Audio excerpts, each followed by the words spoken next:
Begin. Thank you. Meeting will please come to order. Thank you. And would you please stand and join me for the Pledge of Allegiance? Ready? Begin.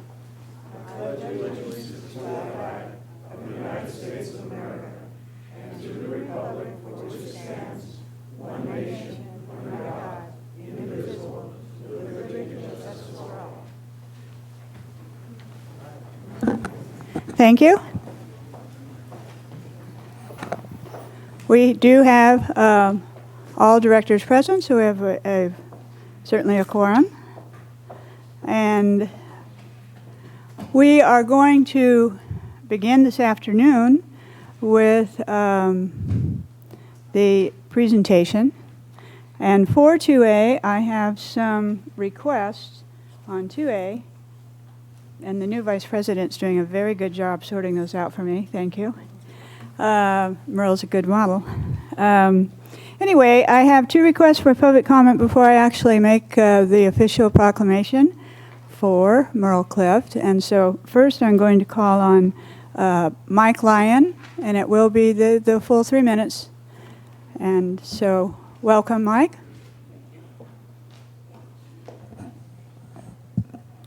It's an interesting phenomenon, isn't it? Often in times of crisis, someone steps up to lead and to do what must be done. Despite the slings and arrows he had to endure with grace, I might add, Director Clift has been one of those courageous leaders. I thank him for his service and wish him well. In large measure because of him, I'm very proud to wear this blue shirt, and I'm proud to have done my small part, led by fine men and women such as Merle Clift, to see the emergency water service through to completion.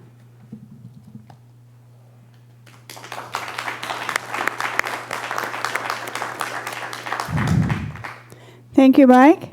And we also have a request from David Sassano on behalf of the Lions Club.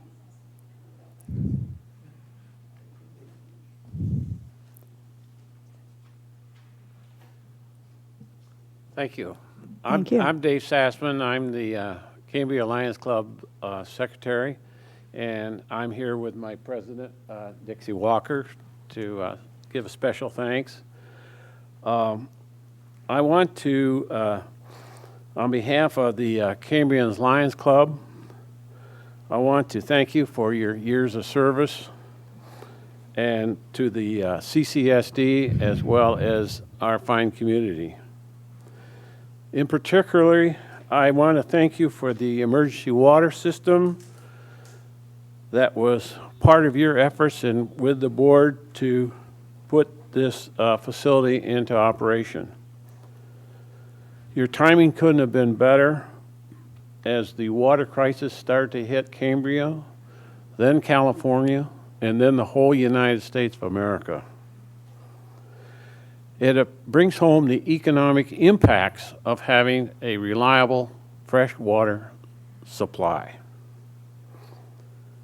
We can now state Cambria will never run out of water. The 92 members of the Cambria Lions Club sends our special thanks and wishes you well.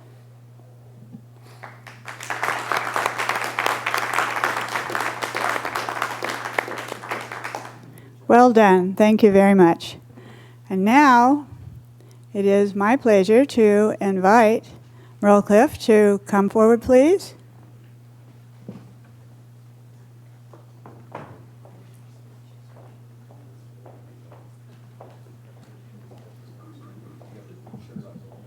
What?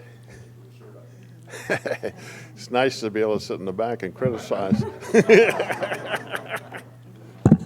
The first thing he did was delight in reminding me I had started slightly late. But there were things to take care of because this is very important, and we want to do this right for you, Merle. And so it is my pleasure and my privilege to share with you what really reflects many voices in Cambria. this comes from many people, and this is, I'm going to miss you. This is hard for me. So it's getting kind of blurry down here. This is proclamation for Merle Cliff, Director, for his service to the community. Whereas Merle Cliff and his wife Vicki have been residents of Cambria since 1997, during which time Merle has contributed tirelessly and selfishly to the health, safety, prosperity, and well-being of our community. And whereas Merle has served his community as a successful businessman, insurance agency owner, volunteer, and civic leader, and there's more, and whereas Merle has served as a trustee of the Kern County School District, Director of the Santa Maria Public Airport District, President of the Cambria Lions Club, Chairman of the Cambria Citizens Advisory Committee for Emergency Medical Services, and District 2 Representative on the San Luis Obispo Council of Government Citizens Transportation Committee. And whereas Merle has also served as Director of the Special District Risk Management Authority and as Commissioner on the San Luis Obispo County Local Agency Formation Commission, and whereas Merle has served with distinction as a Director of the Cambria Community Services District from 2008 to October 1st, 2015, including serving as Board President in 2011 and as Vice President in 2010 and again in 2015. And whereas Merle's lifetime of public service has included undertaking and completing important projects and initiatives for the betterment of the community and its citizens, exercising skill, judgment, wisdom, and integrity in all matters, including but not limited to the fiscal responsibilities entrusted to him, and dealing with everyone, including staff, officials, constituents, and the public at large, with the utmost courtesy and respect. Now, therefore, on this 12th day of November, 2015, and by virtue of the authority vested in me as President on behalf of the Board of Directors and the staff of the Cambria Community Service District, I hereby extend the deepest and most sincere appreciation of the entire Cambria community to Merle Cliff for his leadership and service to Cambria, the Central Coast, and the state of California. And you know I'm going to miss you.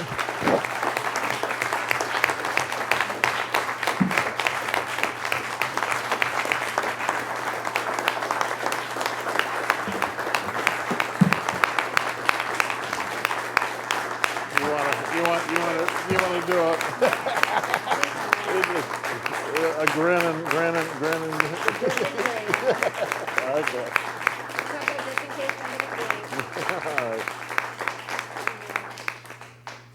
All right. Some words, Sure.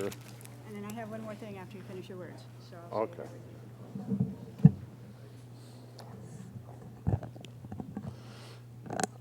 It's nice to be here without the lights going on, hopefully. I thank you for the proclamation, President Robinette and members of the board. But what I really want to do today is to thank some of the people who are really responsible for these things. We get credit for stuff that because we're kind of on the upper end of the food chain, but the fact of the matter is a whole lot of people do things that make us look awful good, and it's been my pleasure and good fortune in life to have many people who were willing to do extraordinary things that I end up getting some credit for. I want to thank the people of Cambria, first of all. People in the audience and the people who might see this later on for trusting me and electing me to this position, or re-electing me to this position, and I'm quite sorry that I can't fulfill that second promise.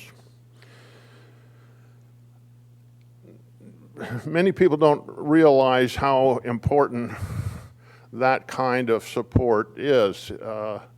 Earlier, a person made a comment about sometimes the slings and arrows, but the fact that the citizens of this community have elected people who are positive thinkers and moving forward, it says a lot about the people in this community, and I appreciate their support. I also appreciate their support when at the post office.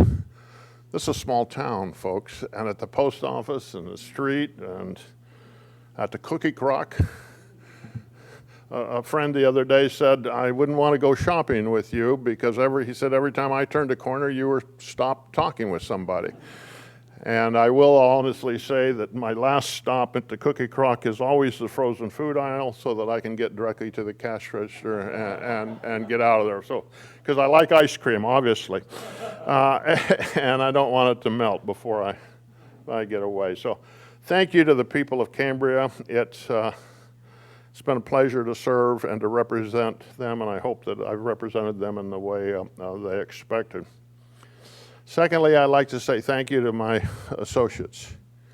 It's been a pleasure working with all of you and former boards, and I noticed in the newspaper today the announcement of Don Villeneuve's death, the person I actually replaced back in 2008. A great man, and sorry to see that he lost his battle with the medical problems. I want to especially say thank you to Director Sanders, because many of you might not know that without Director Sanders' support and recruitment, I wouldn't have been on this board. He's the man who touted me to other board members, supported me, and made it possible for that appointment. And I am so pleased to see you sitting back there and replacing me. And thirdly, I'd like to say thank you to the staff. And they're really the people who all of this stuff that I or other directors get credit for, it's really the staff that does the job. We pontificate and they produce. So that is really the thing. And I'll give you an example. Not too long ago, I was in Sacramento. I was up there with Dean Flores making calls. And I realized that Mr. Flores had set up a call with the brand new director of the state park system. And I thought it was going to be a situation of simply me going in and apologizing for beating up on the former park ranger here and getting a new, fresh start.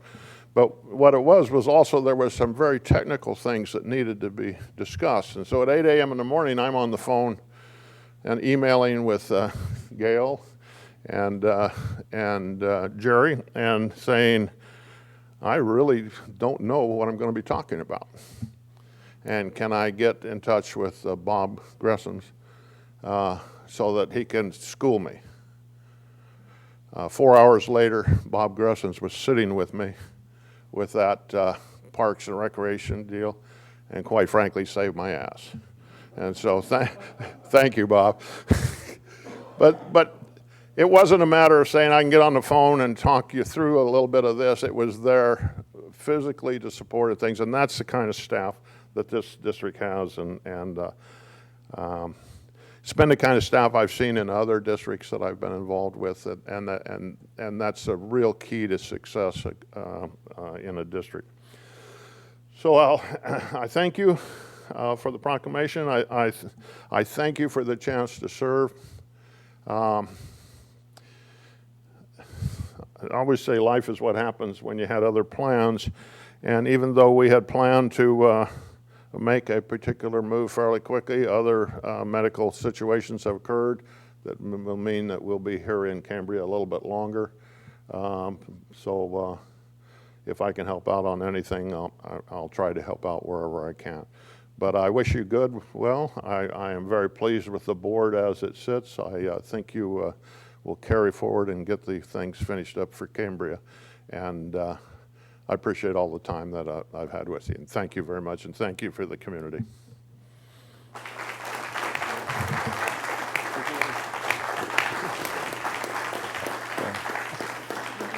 Merle, I'd just like to say that 5 years ago, you were the first person that came to me and Don't tell talked to me stories. about running, and I've forgiven you since then, but I really want to wish you and Vicki the best, and I thank you for all of your service to the community. Okay, as always, that was so well capturing so much of what you see and everything everyone does here. And you're right, it is a full community. It is something that, but you're an inspiration. There are many of us who join you, and I'm certainly one of them. But it's good news to hear that you're not going too far too soon, because we'll certainly take you up on that. Now, I did hear you mention that you go through at the cookie crock, the frozen section last for the ice cream. And then somewhere, I don't know, Cambria always has, sometimes you never know if rumors are just rumors or if they're true, but somewhere I also heard about carrot cake. And and we were told that, in fact, that's your favorite cake. Well, that's really good, because we're going to take a cake break. Just for you, Merle. So anyway, we're going to take a few minutes so people can talk with Merle, and we're going to have a little cake break. And so I invite everyone here to enjoy a little break with some carrot cake. And thank you all for being here with us today.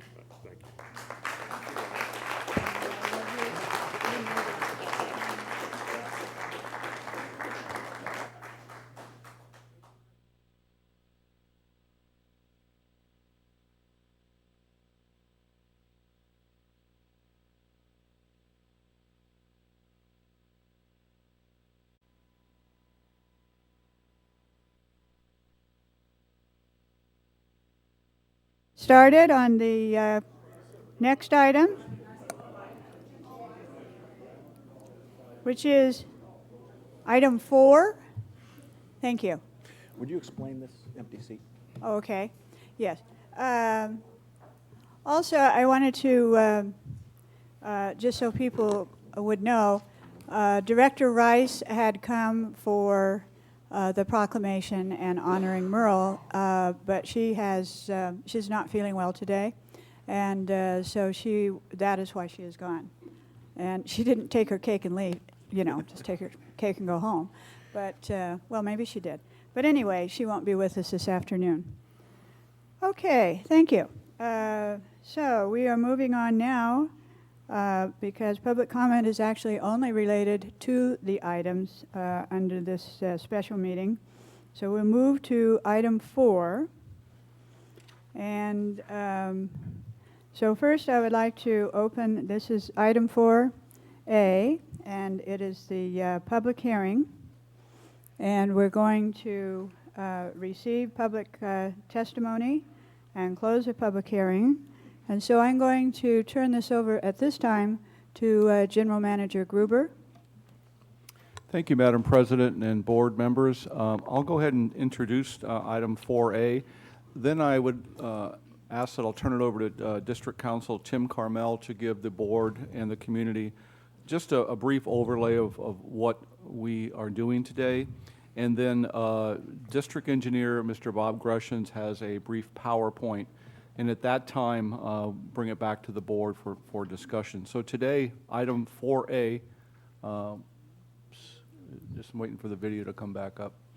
Item 4A, public hearing to consider introduction of an ordinance 01-2015, adopting the Cambria Community Services District Groundwater Management Plan. And with that, I'll turn it over to District Council Tim Carmel. Thank you. President Robinette, members of the board. As you know, on September 24th, we initiated this process to develop a groundwater management plan, which is required as a term of our Prop 84 grant. So there was a need to move forward rather expeditiously. Since that time, we've had a couple of public workshops in which we've received several comments, actually many comments, an opportunity to respond to comments online. District Engineer Bob Gressens has done a very admirable job in addressing those comments, incorporating responses when he thought appropriate to those comments into the plan itself. So it's been revised significantly since the plan was originally developed. The plan is required to be adopted by ordinance under the water code that we're operating. And the purpose of today's hearing is to consider protests. If there are protests from property owners representing 50% of the valuation of property within the district, then you can't go forward and adopt the plan. We've received no protests to date, but certainly up until the close of the public hearing, you're eligible to protest in writing.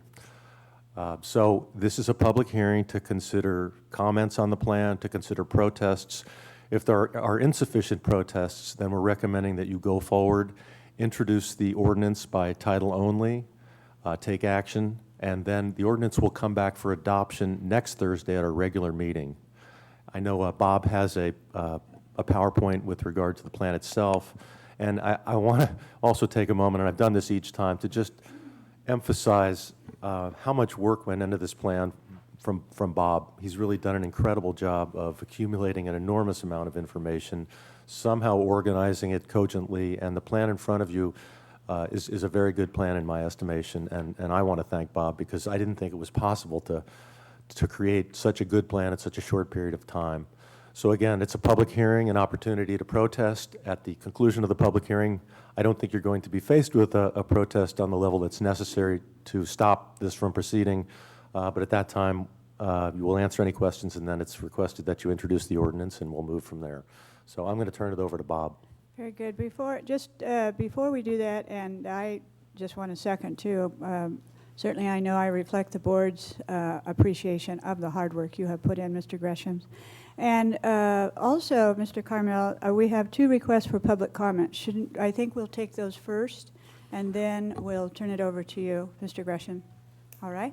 That's up to you, madam. Okay. So the first request for public comment on item 4A is Crosby Schwartz.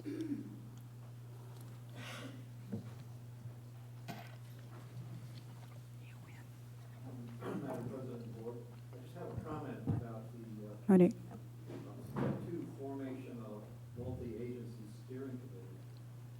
It has lots of commissions and agencies represented here. It's a little bit light on representation of just the residential customers.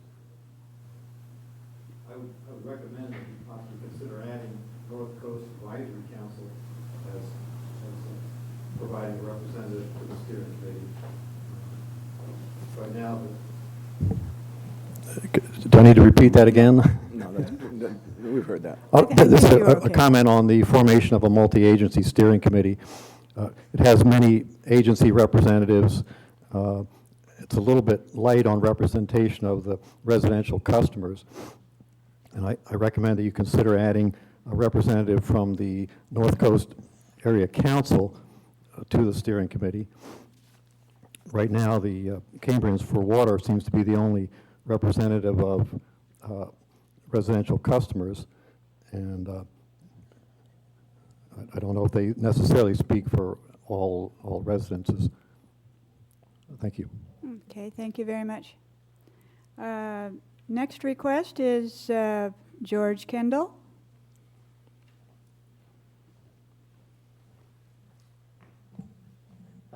Thank you.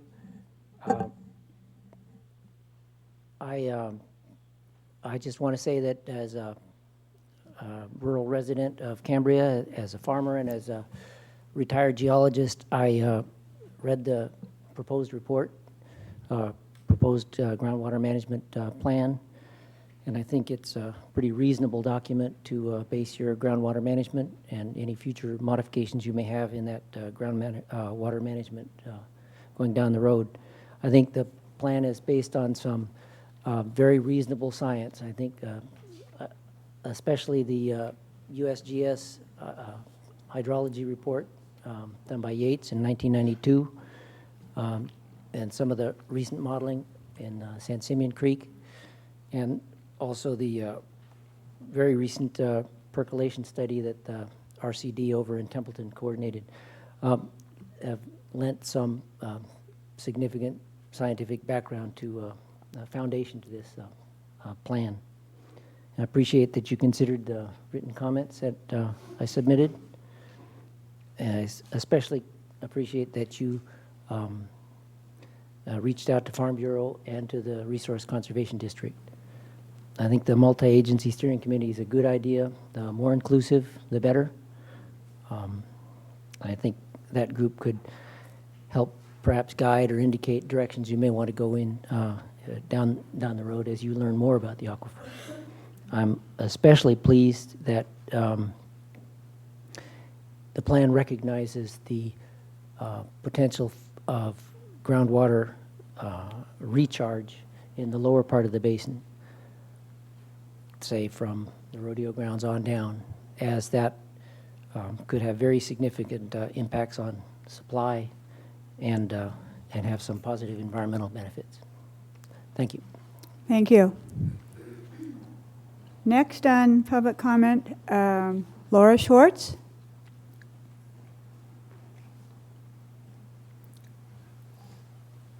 Hello, board and staff and audience out there.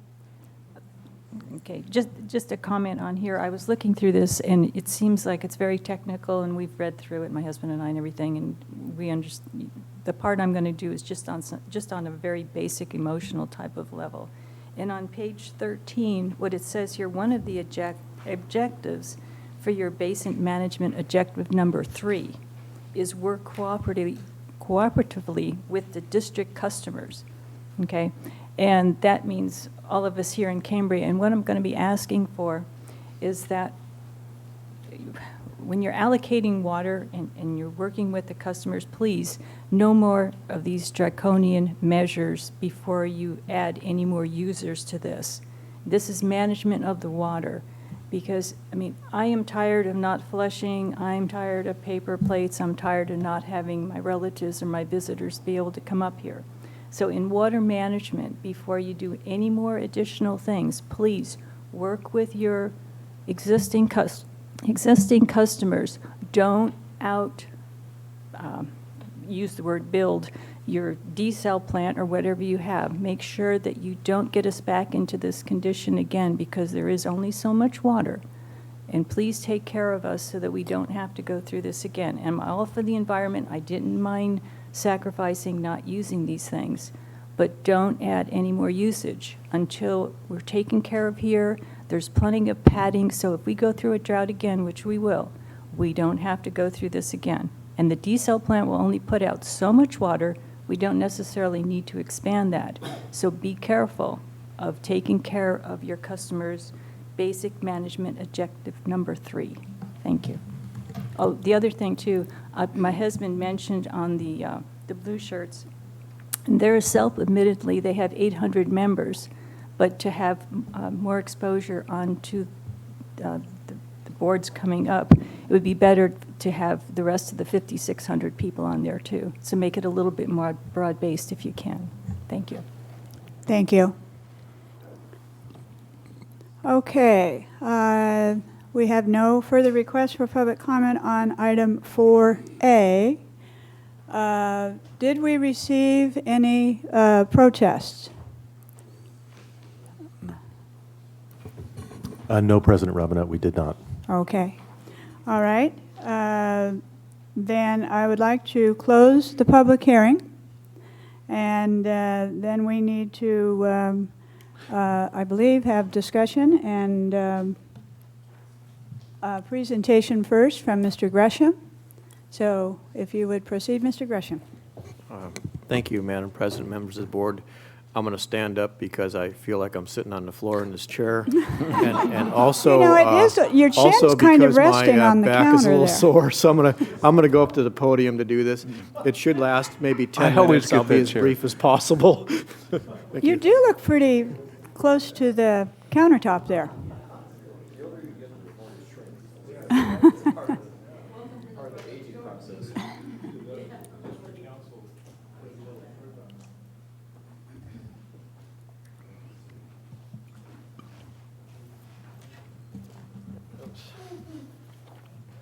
Thank you. And I have some handouts that anyone wants them. I'll set them on the table afterwards. And I'll be brief, but glad to answer any questions along the way. Oops, got the.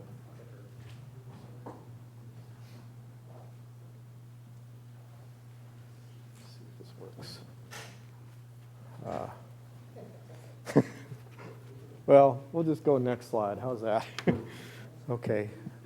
Just quick outline. I'll give you some background, purpose of the plan, summary review of the plan section, summary of the public review of the participation process, and then if I don't know if we'll have another public comments. I might have misspoke with that last point there, but next slide, please. Just some background. This particular plan is the AB 3030 part of the water code. It was developed originally in 1992. The district had what they called a groundwater basin management, I think it was program, that was in response to some past permit conditions. This brings the district up to current water code standards, which are sections 10753 et seq, or the rest of those. And then it's also a Proposition 84 funding requirement, which is a key motivation to get this done. The plan that we have is the required components that the state requires. And it's not to be confused with the 2014 Sustainable Groundwater Management Planning Act, which relates more to the high priority, medium priority basins that are in overdraft mode throughout the state. So you're probably hearing about other basins in the county where they're having to do a sustainable groundwater management planning and form a sustainable agency and have a plan by X number of years. That's not what this one is about. So I'll talk a little bit about that in recommendations at the tail end here. Next slide, please. The plan purpose is to work with stakeholders to maintain a sustainable, reliable, high-quality groundwater supply. It's limited to the San Simeon Creek Basin, which is number 3-35 by the state water bulletin numbering system, and also the Santa Rosa Creek Basin, which is number 3-36. Next slide, please. The basin management objectives are a key part of this. You heard earlier public comment on number 3. I'll just read through them real quickly, but there's 4 listed here. The first one is to monitor and manage water and wastewater facilities to ensure protection of the area's fishery and riparian habitat.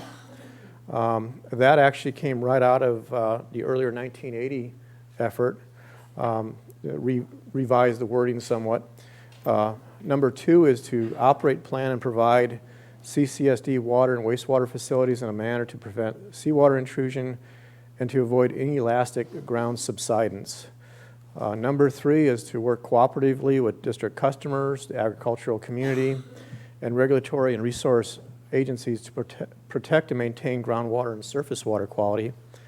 Number 4 is to continue to monitor and collect baseline groundwater elevation and quality data for use by resource and regulatory agencies in assessing progress, developing action plans, and developing future groundwater management plan updates. So those are the gist of the basin management objectives. Next slide, please. The plan includes an interagency coordination and collaboration plan. This is a little bit of present and future discussion. The present is our interagency coordination. We did a lot of reach out via noticing to different agencies and reviewing and responding to plan comments. Interagency collaboration plan is more of a future reference for your next update to have this committee, and I think the idea of including NCAC was a great one that we heard earlier, and I'd recommend adding that as you consider, as you deliberate on this. But there's recommendations for the financing to allow for future plan updates, and I'll get into that in more detail later on. It's a multi-agency steering committee. It would review regulatory updates and trends that would warrant the planning updates. They'd have an action plan for the update, and then finally execute the future updates. Next slide, please. A key provision in the AB 3030 or the water code is to have a recharge and mapping area. So that was covered in one of the sections of the report. We had a map. I had some assistance from geologist Tim Cleef on this, quite frankly, to help guide me on that. And I really appreciate his effort behind the scenes on that. Also, water system consultants helped me with some of the maps that you see in the report. So their help was very, very much appreciated. Next slide. The groundwater and surface water monitoring section, there's basically 4 areas. I won't get into details unless you want me to, but there's groundwater elevation monitoring, and that'll participate in with the statewide California elevation monitoring program, or CASGEM as they call it. There's groundwater quality monitoring, which is some of our permit and regulatory requirements already. Salt and nutrient management planning is talked about for recycled water, and also it's an operational need to guide our routine operations. Land subsidence monitoring is discussed briefly. The last time it was an issue was on the Santa Rosa Aquifer in the 1970s, and that was before you had the San Simeon Aquifer. We've not had it occur on the San Simeon Aquifer. There's also groundwater, surface water interaction monitoring, and again, it's permitting and regulatory requirements.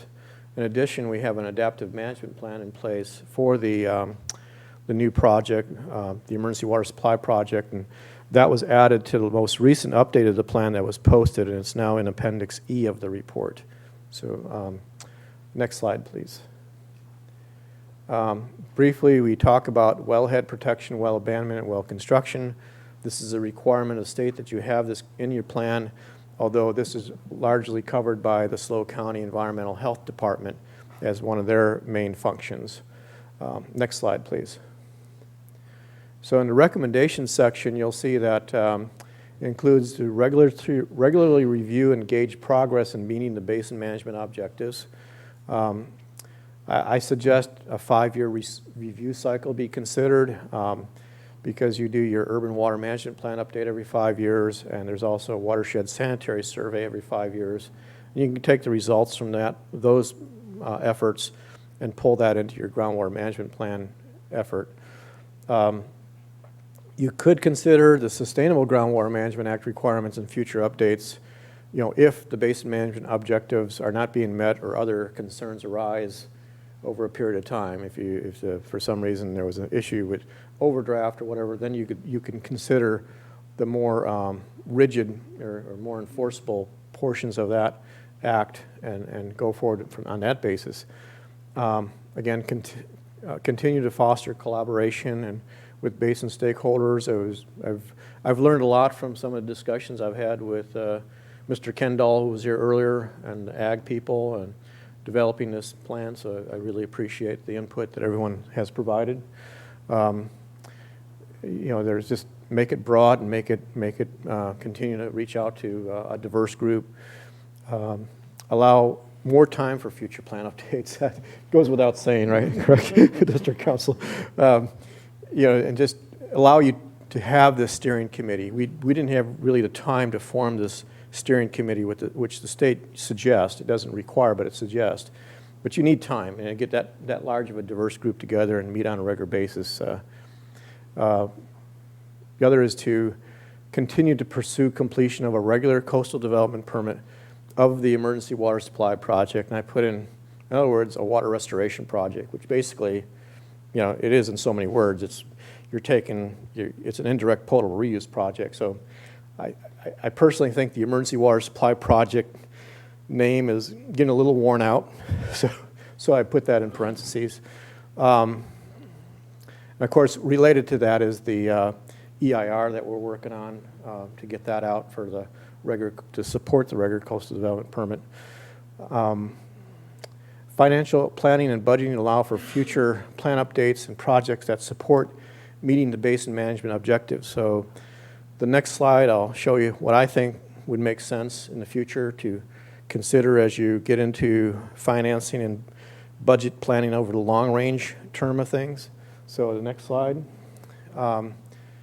First of all, you know, we already have this as a project. This is the EIR and the regular coastal development permit. There's a cost that we're incurring right now. There remains to be some technical analyses done by the Army Corps of Engineers. We still have a cooperative agreement in place with them. The work kind of ground to a halt when they ran out of funding for the engineering consultant to analyze the alternatives a little bit further. And as a result, the long-term environmental impact statement, which is a NEPA compliant document, did not move forward. So until they get that analysis done, we don't know what the preferred alternative is at this point. So they need to finish that. They have money in their budget to continue working on EIS, but they didn't have the money to do the technical work to support the environmental consultant. So there's an issue there that we have to address, hopefully in the near term. Completion of the long-term water supply alternative, whatever they do identify, then you want to have funding and budgeting for that moving forward, again on a long-term basis. There's improvements to the CCSD wastewater treatment plant, which is one reason I called that a water restoration project a few minutes ago. You know, the wastewater treatment plant is no longer disposing of wastewater. It's a source of water. So we need to really focus on, you know, helping the operators there to have the right facilities. Regular biological monitoring of the riparian habitat. We do that right now with the adaptive management plan, but I'm recommending that we continue that on a regular basis, and that would probably include both creeks and both riparian corridors. The data analysis and laboratory analysis need to continue. We're looking at remote sensing of the creeks and the monitoring wells. We have some remote sensing equipment that we want to put on the pedestrian bridge in the campground, for example, and we have to work with state parks on that and hopefully get a fairly small contract with a licensed contractor to help put that in. The 5-year groundwater management plan in the future, to have budget for that. Any additional monitoring wells that might get identified down the road. And then I talk about water conservation and just continue that demand offset program. And then the one we added recently based on the comments we were getting on the plan was the continuation of efforts to extend the State Water Resource Control Board diversion permits, and I list those earlier in the report in section 1. But and that's related to some of the handouts we have, and I'll touch on that briefly at this point. We had received a few comments on the same subject in this area. So what I did earlier today is I prepared some sheets, and I don't know where, I've lost track of where those sheets went. Monique, did you hand them out already? Okay, so we have the cover sheet, and these are all highlighted to show you what changed. We changed the cover sheet to show today's date as opposed to November 9th. We changed the second page to show that it's an ordinance as opposed to a resolution.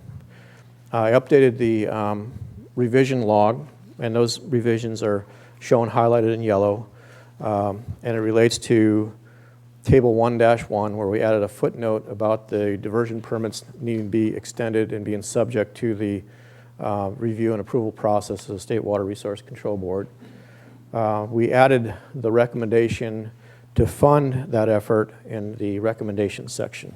So that's the gist of today's handout, and I'd be glad to cover that in more detail if there's a question on it.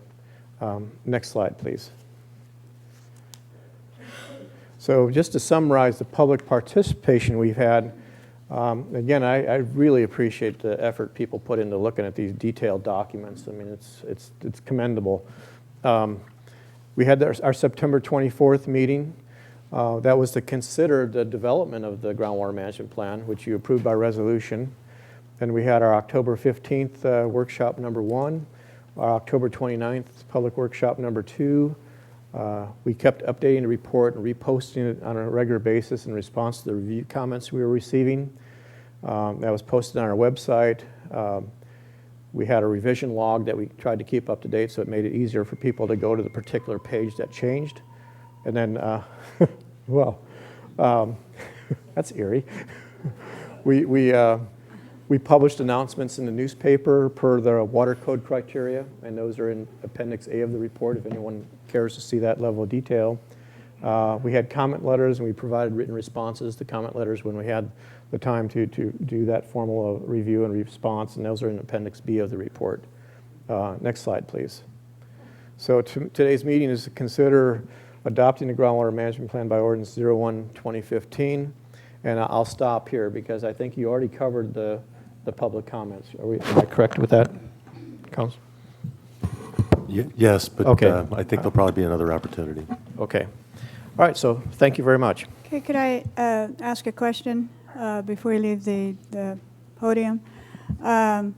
Because as part of the ad hoc for the Water Committee, along with Vice President Thompson, on your public workshops for input, because we do want this collaborative work, do you recall about what the attendance was for the workshops, on both of your workshops?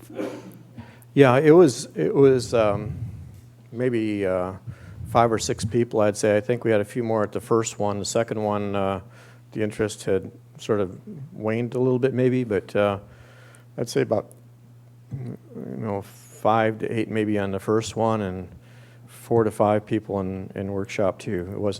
Workshop 2 wasn't very well attended. Okay. I could tell people were reviewing it from some of the emails and so forth that may not necessarily have been at the workshops. But then, okay, so you've had other suggestions or input then from email and those sources too? Mm-hmm. Okay. Yes.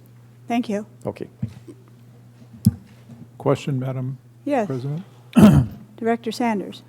Bob, is this plan subject to any vetting or approvals by state agencies, or is this it once it gets adopted?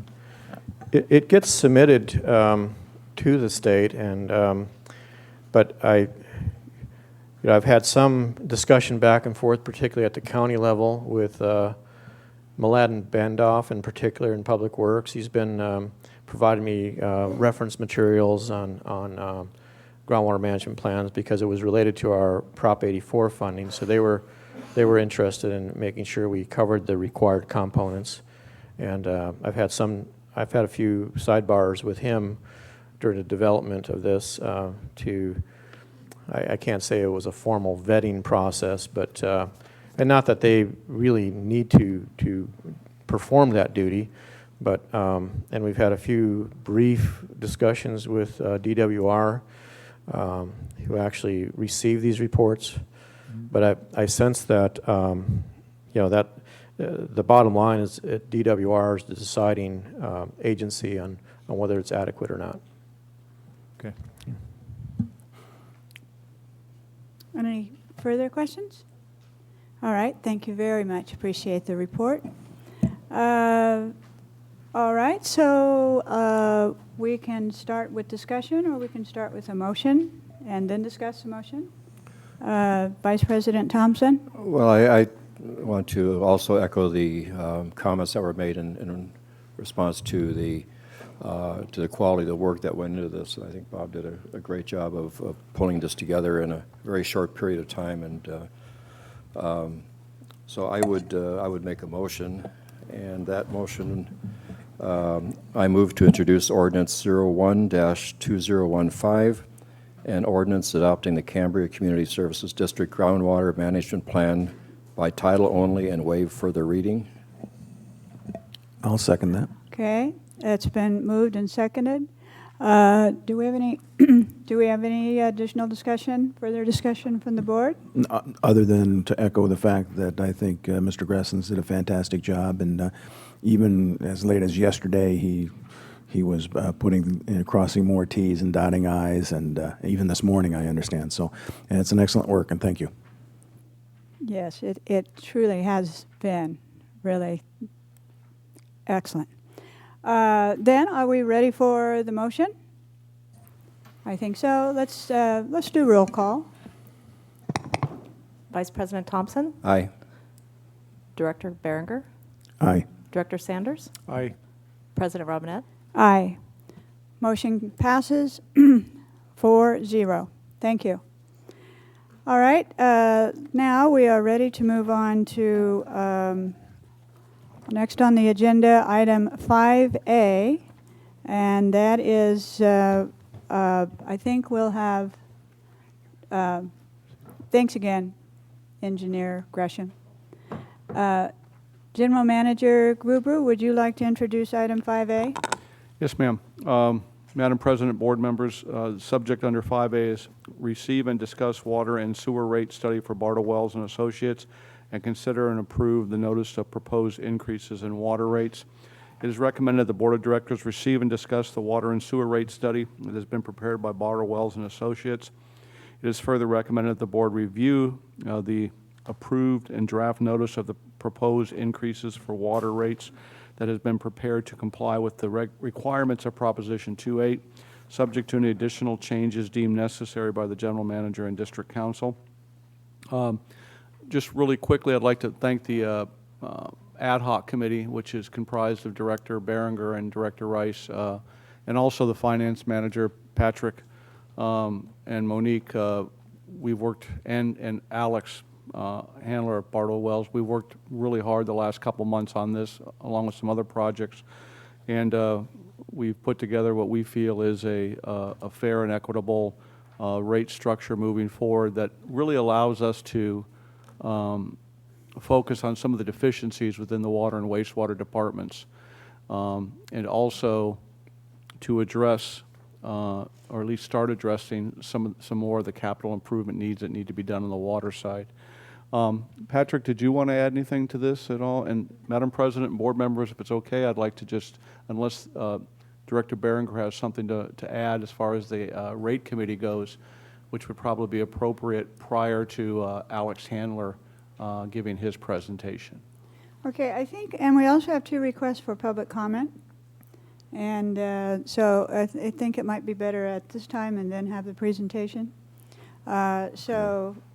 First request is from Crosby Schwartz.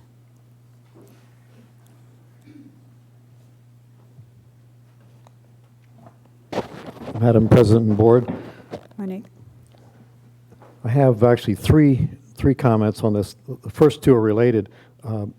As stated in the presentation, these rates assume that the end of the Stage 3 rate penalties, and they assume that water usage will go up to at least 70% of the baseline levels, which was 2013.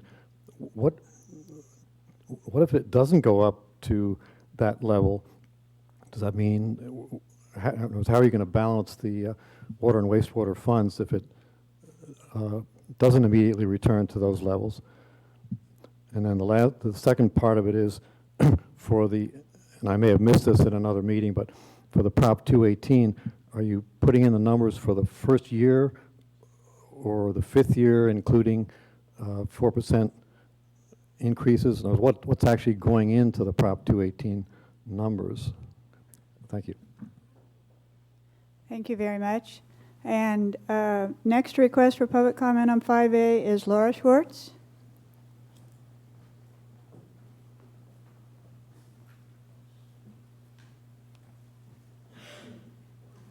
Yeah.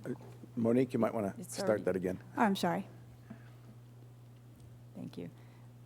We apologize for missing a few of the other meetings. We were back east, and it's impossible to be 3,000 miles away and attend a meeting. So that's why we're having so many comments at this point.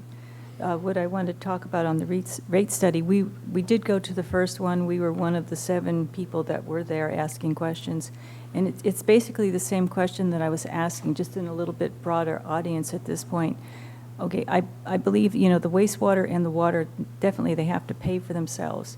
But my question is, how do you determine what the costs are for each of those departments? I just want to make sure that each department is segmented out so it's accurate of what's being charged to there.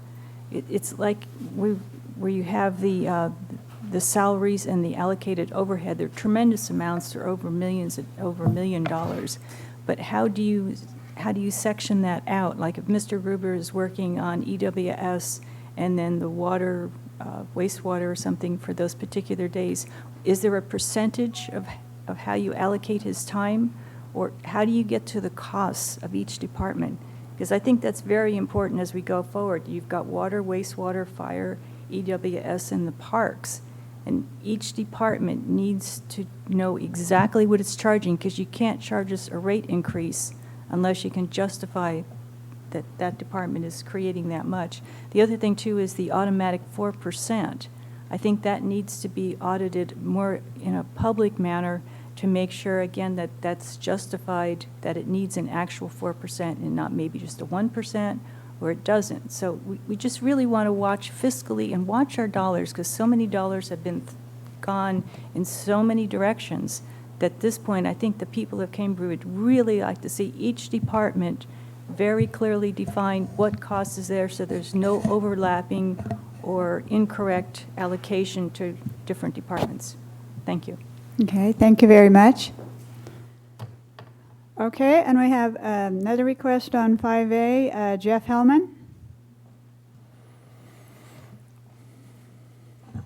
This is kind of a curiosity question. We know that the district spends a lot of money on consultants and lawyers and blah, blah, blah, blah, blah, blah, blah, blah, blah. I'm just wondering, when you're dealing with a rate increase, it seems like the math is fairly simple. If you have a 3% deficit, you raise rates 3% so that you can break even. I'd like to know how much, for example, you've just spent hiring a consulting firm to tell you how much you should raise rates, and why it would require a consultant when it's something that seems to me mathematically very, very, very simple. Perhaps the board should be cognizant of all the money that they do spend. I'm told by a former director that this district has a reputation of being Fat City gravy train for consultants. So again, how much did we spend on this, and why do we really need a consultant just for this one particular kind of evaluation? Thank you. Okay, we have, I'm sorry? These will probably be addressed during the presentation. And Mr. Handler, that's something I know you'll be addressing in your report. So we will wait till then, rather than just kind of having it kind of spotty dialogue right now.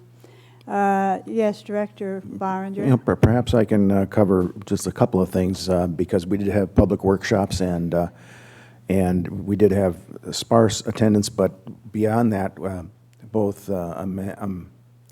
Director Rice and myself would try and vet some of our ideas, not only in the open forums, but in the Frozen Isle section of Cookie Crock and every place we could find.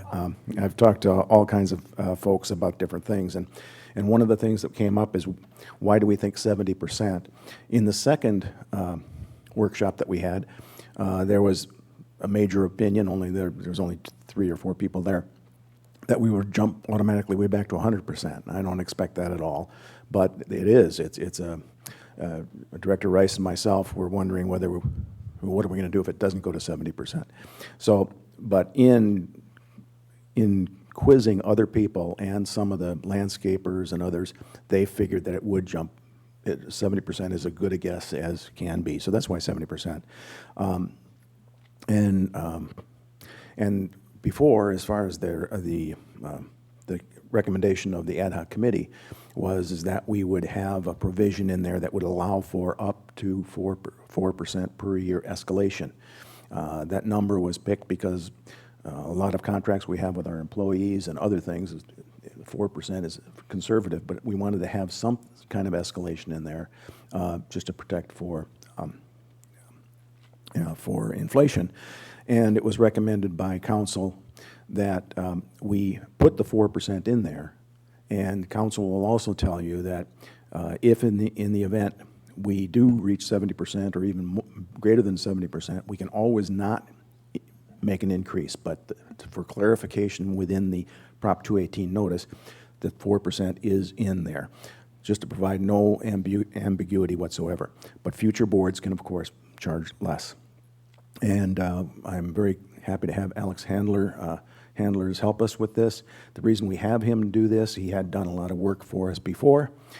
Because he had done so much work, we were able to get him at a much more reasonable price than we would somebody else. And people tend to, it's not as simple of just saying, okay, we're going to add 3% if we're 3% short.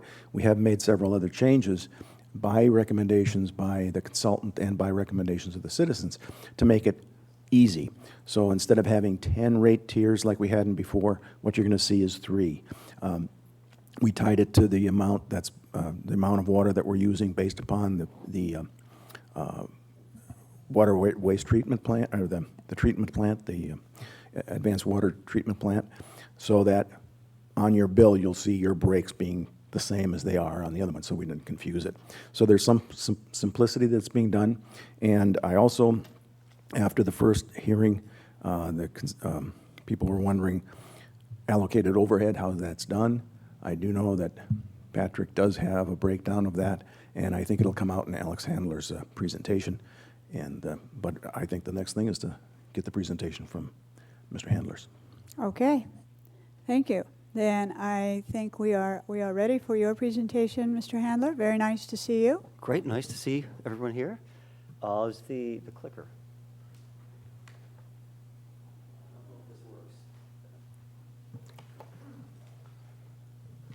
We'll wait for the presentation to get loaded on, but so sorry, some of this is going to be a little repetitive to folks who have seen it in the past. Last time, I know some of the members of the community were here last time as well.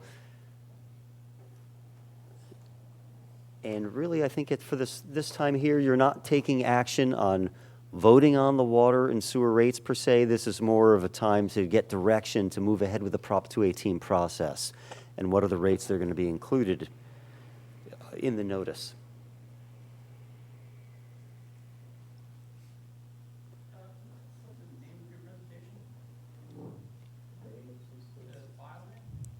So like water sewer rate study?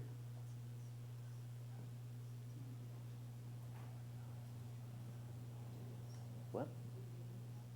Oh, I thought you did. Oh, that's the old one? Oh, I'm sorry. I thought it was all going to be loaded up. I have a computer in my car that I could put it onto a flash drive. It should be, yeah.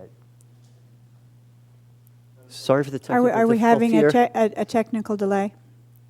Yeah, no, what had happened, I think everything had been emailed over. I assumed it was going to be loaded up here, but it sounds like people were expecting me to bring a flash drive, which I wasn't anticipating. But Madam I President, do have, why don't we take a short recess? Yeah, I have one I in think my we vehicle. will. I could run out and load it up. Yeah. No, we've already done that. So we'll give you a 5 minutes. 5-minute break. It's 5 minutes, okay. yeah, we'll be right back. All right. Thank you. Mm-hmm.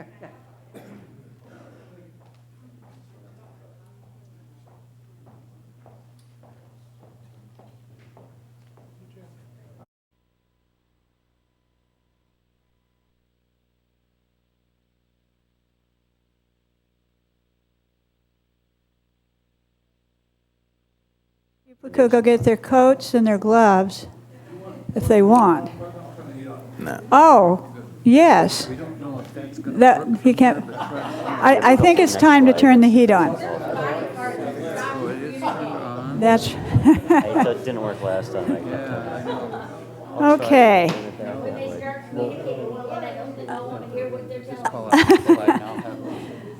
Okay, so we're going to turn the heat on. we are now correctly booted, is that correct? We're live here. Sorry for the miscommunication on my behalf. Okay, so I ready to think go. we'll call the meeting back to order, and we appreciate General Manager Gruber turning on some heat.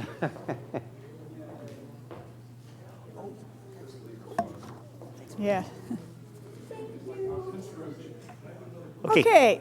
take it away. Mr. Handler, we are ready to go. Are you ready? Well, thank you. Yes. Thank you. So on the next we'll slide. wait. Yeah. We'll wait. We're ready to start. Thank you. Mr. Handler. So the next slide just kind of summarizes, I'll give a little background, talk about some of the financial challenges the district's facing. We'll get into first the water rates, the sewer rates, and then some rate comparisons. And again, the goal here is to present the findings that have come out of the process and take additional input from the board and public with the goal of moving forward with the Prop 218 process. So starting on the next slide, little background on the next slide, just on the community real quick. This is, I like to see these agencies are community governed agencies. I know the board members here put a lot of time into the effort. We had, I thought, a really good process with the ad hoc committee on a whole series of conference calls as this evolved through times and with staff. So appreciate all the input, and I thought it was excellent input along the way and came to a good place. Really the bottom line is water and sewer rates are supposed to be the underlying revenue source for your water and sewer utilities. They rely on these rates as their main source of income, so the rates have got to be set at adequate levels to fund the necessary things you need to do, not just operating the system, but also maintaining it. On the next slide, we'll move on and talk about the water rates a little bit. And on the next slide, the background, the water use is that, for years, water use kind of fluctuated a little bit up and down each year. But go back in time to January 2014, the state's been going through a drought. This area being particularly impacted with your water supply and your watersheds. The district declared a Stage 3 emergency back in January 2014 because your groundwater was at risk of not being there when you needed it and running out of water and doing permanent damage to the aquifers.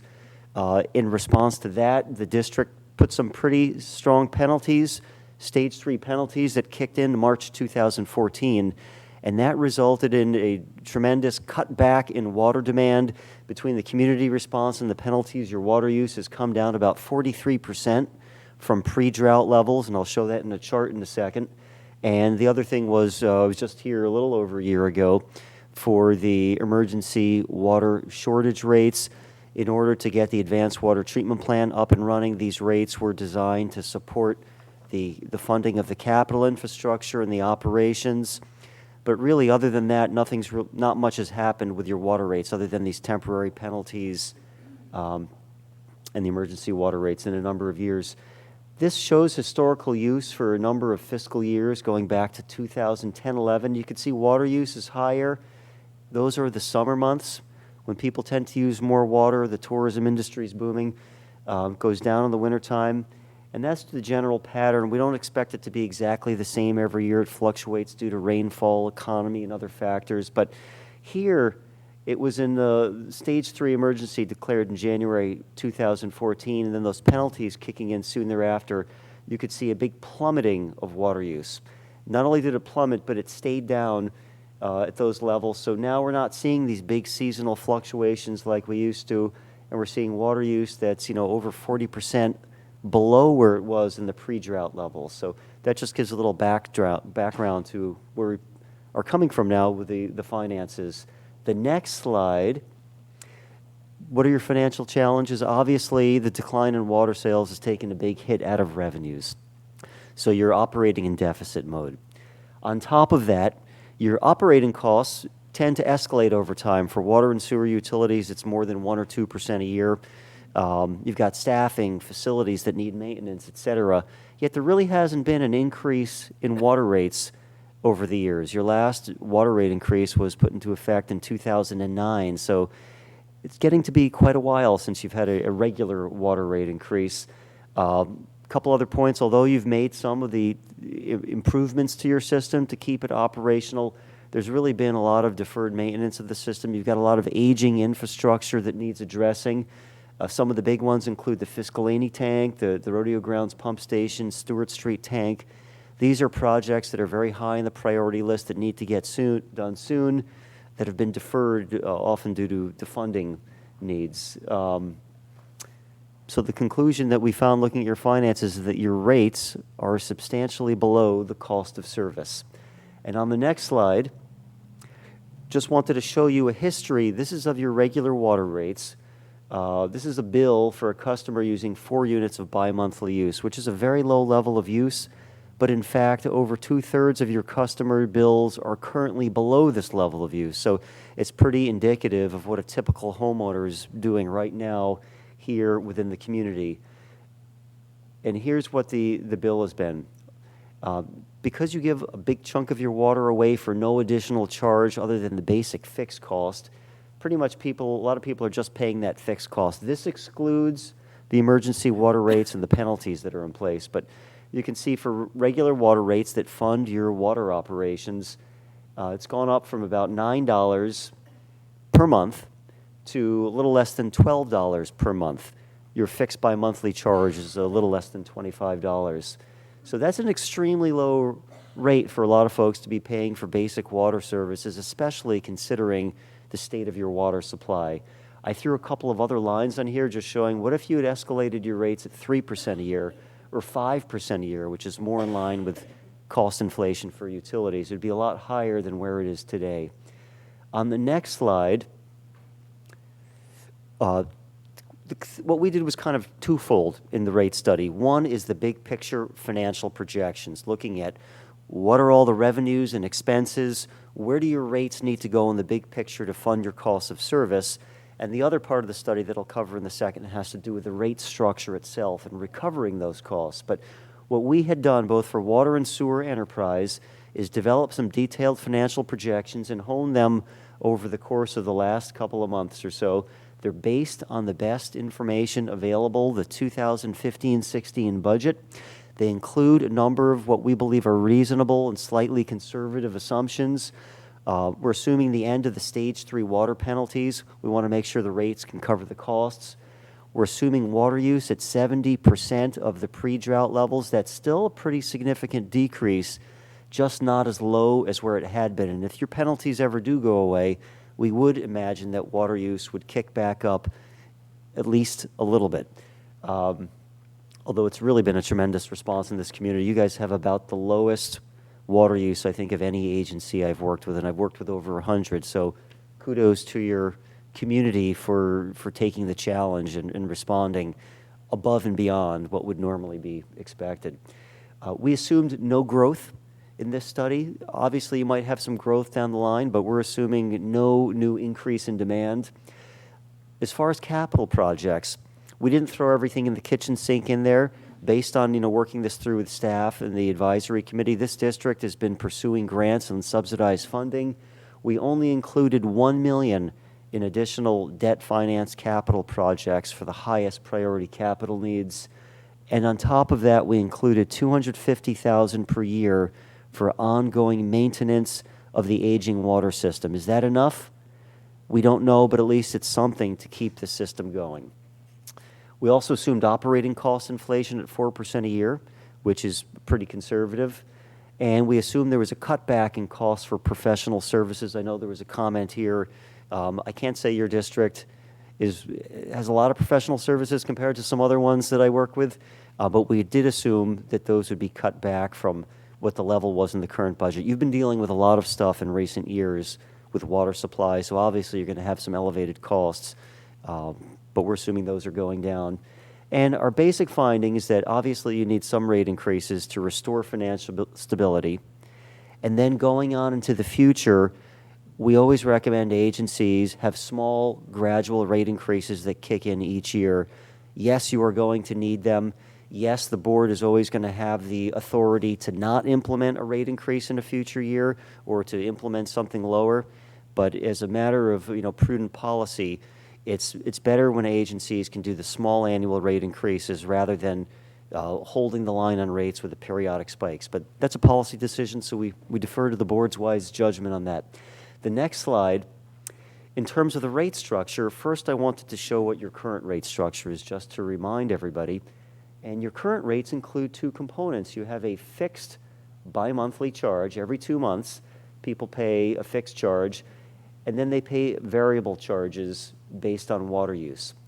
Your fixed charge for residential customers is currently less than $24 per bi-monthly period, less than $12 a month. That's pretty low. On the commercial side, the commercial customers as a group have a lot more demand than the residential customers. They have a higher fixed charge they pay. And then people historically have gotten their first 6 units of water at no additional cost once they pay that fixed charge. I know going back to July 1, this is supposed to be 2014, there was a cutback in that first fixed charge as part of the emergency response to your water situation. It was cut back from 6 units to 4 units being included at no cost with the fixed charge. You know, both customers have these rates that, you know, that ratchet up as they use more. I'll point out, historically, over 50% of your water supply has been included with a fixed charge at no cost. So that's over half your water supply that people aren't paying on any quantity charges for. And now it's even higher with the cutback in water use. So that's kind of the background. Some of the observations on the next slide I just wanted to highlight about that is, one, you've obviously got different charges for residential and commercial customers. Commercial customers pay a little more because they put more demand on the system. When I look at I already mentioned some of these points here, you know, 50% of the water has historically not been billed any usage charges. We looked at your water usage data in detail, and, you know, the tier breakpoints you currently have, there's not a lot of correlation with what the actual water use is. Almost all the water use is within the first, you know, included with the fixed charge and within the first couple of tiers on the residential side. On the commercial side, you have a real mix. You've got small commercial customers who use low levels of water. Then you've got some very large commercial customers that are very quickly moving through those tiers. So there's kind of issues with the current tier breakpoints and the way they're applied. Also, your commercial fixed charges don't vary by meter size. Most agencies have fixed charges that vary based on water demand. So if you're a small commercial customer with a 5/8 inch meter, you'd pay a lower charge than a large customer with a 2-inch meter.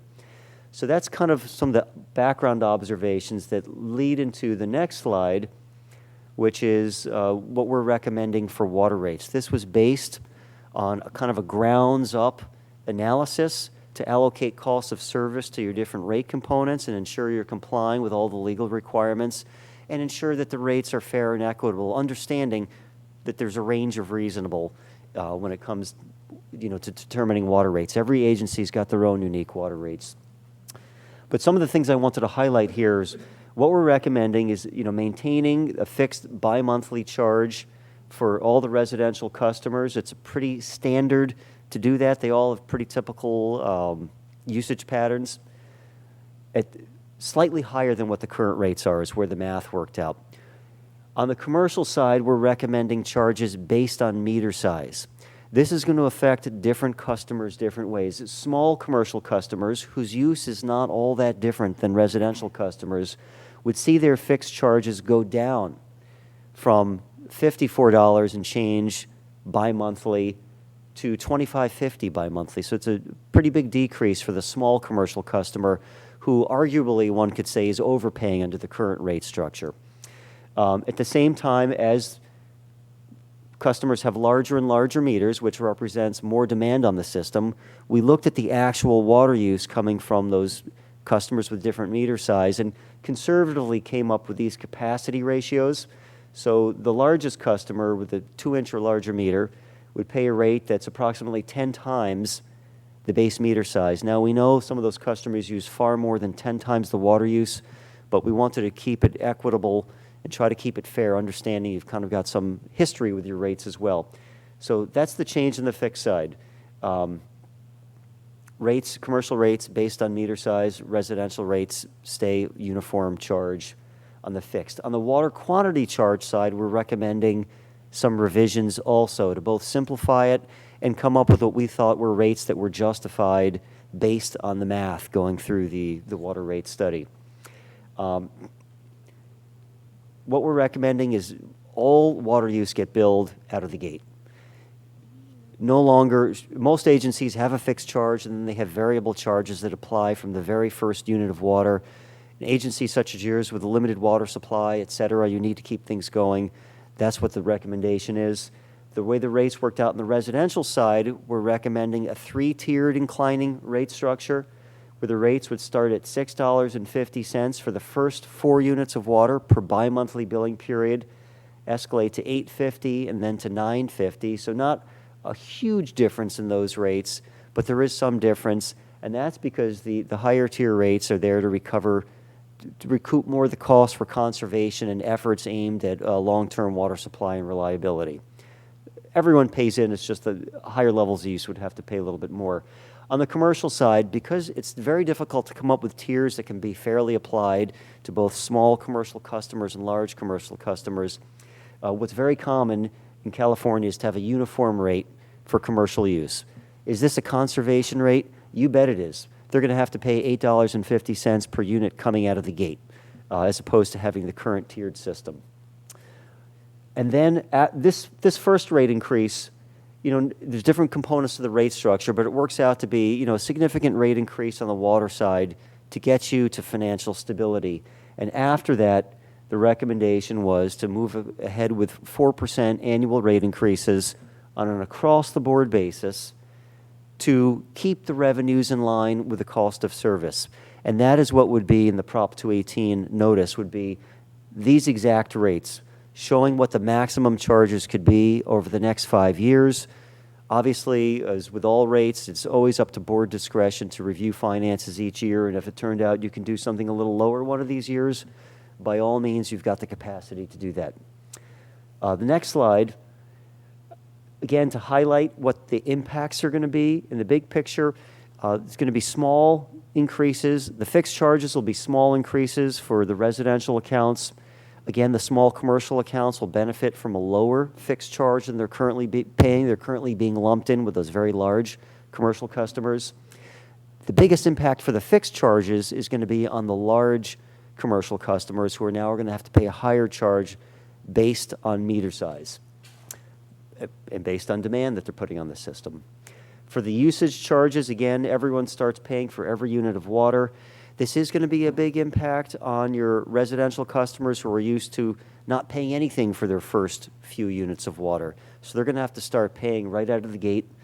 And again, I already covered, we're going to have 3 tiers on the residential side, uniform rate on the commercial side, regardless of whether they're small or large customer, they're still going to pay in for their cost of service. Next slide, sewer rates. Again, similar process. We move to the next slide. The financial overview, similar to water. You're operating in deficit mode.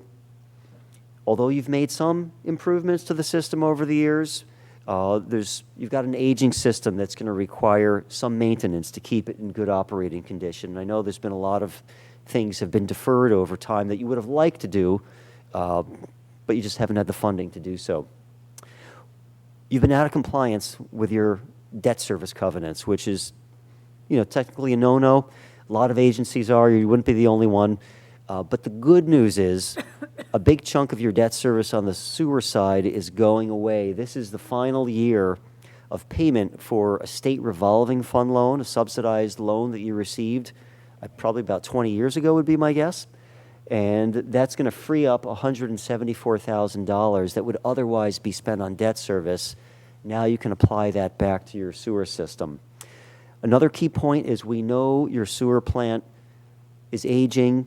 We know it's been under watch by the regional board for, taking action to get your nitrates down, other things down. The word I've been hearing is that your staff on the operations side has done a tremendous job getting down the nitrates and keeping the regional board at bay. But there are going to need to be, very likely, there was a study that showed about $7 million of upgrades to the plant at some point. No one knows exactly when. No one knows what the regional board's going to require. But that is not built in to this rate study, very importantly. It's not known what it is or when it's going to happen, so the decision was made not to include this hypothetical future cost at this stage of the game, but it's something that is likely going to be on the horizon, maybe after the 5-year window is the hope. Next slide. Rate history, very similar to the water side. It's been very minimal increases over 20 years. No rate increases in 18 of the past 20 years. And the years you did do rate increases, they were pretty small. So when we calculated it, since 1993, the rates have risen by an average of about 1.4% a year. A monthly charge for a home using 6 units of water, bi-monthly, over the last 20 years has gone from about $27 to a little over $37 bi-monthly. Oh, that's monthly. Whoops, I'm sorry, monthly, which is pretty low compared to most agencies I work for. If you look at customers who have reduced their use to 4 units, the current charge is a little over $35 a month. So a lot of people have actually seen their rate go down over 20 years because they used to use more water. Now that their water use has come down, even though the rates are a little bit higher, the water use is substantially down. They're paying less than they have historically. I'll point out since 1993, consumer price inflation has gone up roughly 70%. And we know for water and sewer utilities, inflation tends to be higher. So that's why, today, your rates are actually lower in inflation-adjusted terms than they were 20 years ago. Going to the next slide, we show that graphically. You went many years, since early mid-90s, many years with no rate increases. You had a few bump ups, but then you've gone another pretty long time frame with no increases since 2009. Again, those dotted lines show what if you had just escalated your rates at 3% a year, you would have had a lot more revenues for system maintenance, et cetera, over time, or 5% a year, and your rates would be, substantially higher, almost double where they are now if you had done 5% a year. Moving on to the next slide. Again, we developed the detailed financial projections to determine in the big picture what your annual revenue requirements are. Again, they're very similar to the water side. Based on the 2015-16 budget, we assumed water use at 70% of the pre-drought baseline, no growth, $250,000 per year for ongoing maintenance of an aging sewer system. We hope that's enough. No funding for the big treatment plant improvements, and again, operating cost inflation at 4%. And the good news is that SRF loan goes away, which is really going to help offset the need for some of the rate increases. But we did find you do need some small overall rate increases to restore financial stability. A lot lower in my mind than I thought when I started getting into the finances. And again, we always preach, keep the small rate increases going each year. You do have costs that escalate each year, and generally better to keep the rates in line with the cost than trying to go 10 years, holding the rates down, then have the rate spikes. So the next slide, again, the starting point for your rate structure, your current rates, everyone pays a fixed charge of $65 a month. And I'll note that having a substantial fixed charge has really helped save the finances of your sewer enterprise in this period of drastically reduced water usage. A lot of agencies like Paso Robles, not a lot, some agencies have where they rely on the variable charges for most of their sewer rate revenue. So they've not only seen their water rates plummet, it's taken a big hit out of their sewer rates, but a lot of the costs of your sewer system are fixed costs. So that's very common for agencies to have a high level or even 100% of revenue recovery from fixed charges. So right now everyone pays $65 per bi-monthly billing period. That includes the first unit of water at no cost, and then after that first unit, they start paying $1.94 per unit of metered water use. One thing I wanted to point out is that there's no differential in what folks are paying on the commercial side based on wastewater strength. We know it costs more to treat wastewater that's very high in strength compared to wastewater that is low in strength. So most agencies have different commercial rate categories based on commercial strength, and that's what we're recommending on the next slide. to show a summary of the proposed rates. First thing we wanted to show is that we're recommending, we didn't want to totally reinvent the wheel. You still have a fixed charge and a usage charge like you currently do. From now on, all customers, instead of paying $65, we're recommending a reduced fixed charge and increased revenue recovery from the sewer usage charges. So the fixed charge would go down to $56 bi-monthly, down from a little over $65 where they currently are. People would start on the residential side having to pay for sewer use right out of the gate, no 1 unit for free, and that rate's a little bit higher than what the current rate is. We're recommending $324 is where the study recommended. On the commercial side, we're recommending a transition to 3 classes representing wastewater strength. The first class is kind of a low-strength commercial class, and that would include things like offices, retail, laundromats, enterprises that tend to have lower strength wastewater. They're not that much lower than residential strength, but they're a little bit lower, and their rates reflect slight less cost for treating that wastewater. Class 2 is kind of the standard commercial, could apply to, for example, a motel that doesn't have a restaurant. And that would be the same as the residential rate, very similar wastewater strength. Class 3 applies to folks who have moderate to high wastewater strength, things like restaurants, bakeries, mortuaries. You've got some hotels that have restaurants, which the restaurant accounts for a significant portion of the flow. We did not make this high strength rate as high as a typical agency might for a real high strength customer like a restaurant. We kind of made it a blend between a moderate and a high strength cost just to make it fair for folks. You don't have a ton of customers up there. And I already mentioned that would include, as I say, restaurants, bakeries. You have some markets that have grinders that tend to have high strength wastewater. And also that moderate to high strength class 3 would apply for some mixed use customers in cases where their high strength wastewater constitutes over 30% of the flow. It's a little bit of a, sometimes challenge assigning everyone to the appropriate class, but you want to make sure everyone's paying in for their cost of service. The next slide highlights, I already mentioned them, some of the general impacts. One, everyone benefits from the reduced fixed charge from 65 to 56 per bi-monthly period, particularly the low-use customers. On the usage side, everyone's going to have to start paying for every unit out of the gate. The residential charge per unit increases from $1.94 to $3.24, and that also applies to the standard Class 2 commercial customer.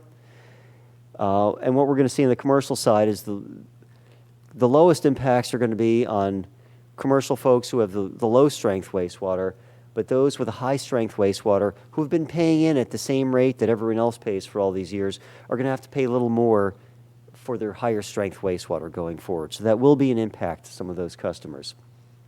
On the next slide, we wanted to highlight what these impacts look like compared to other agencies out there.